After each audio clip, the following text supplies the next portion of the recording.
भगवा टिळा कपाळाला लावायला लाजताना किंवा तुम्हाला कमीपणा वाटतो ना, त्या भगव्या टिळ्याचं महत्व तुम्हाला सांगते. अहो, मुस्लिम धर्माचा माणूस जर ओळखायचा असेल ना, तर त्यांना ओळख करून द्यावी लागत नाही की मी मुस्लिम आहे. त्याच्या डोक्यावरची गोल टोपी पाहून आपल्याला लक्षात येतं की हा मुस्लिम धर्माचा माणूस आहे. एखाद्याच्या डोक्यावरची पगडी बघून आपल्याला लक्षात येतं की हा शीख धर्माचा माणूस आहे. एखाद्याच्या गळ्यामध्ये जर लॉकेट असेल तर आपल्याला कळतं की हा ख्रिश्चन धर्माचा माणूस आहे. पण आपण हिंदू आहोत याची ओळख आपण कशी करून देणार? याचं प्रूफ काय आहे तुमच्याकडे की तुम्ही हिंदू आहात? कारण तुम्हाला कपाळाला गंध लावायची तर लाज वाटते, कमीपणा वाटतो. का कमीपणा वाटावा?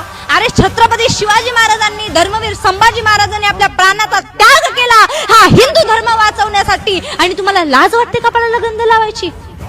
अरे मुलांनो, कपाळाला जर तुम्ही भगवा टिळा लावलात ना, आणि मुलींनी जर कपाळाला कुंकू लावलं ना, तर समोरून येणारा एक दुसराच हिंदू मनुष्य तुम्हाला जय शिवराय आणि जय श्रीराम म्हणल्याशिवाय पुढे जाणार नाही.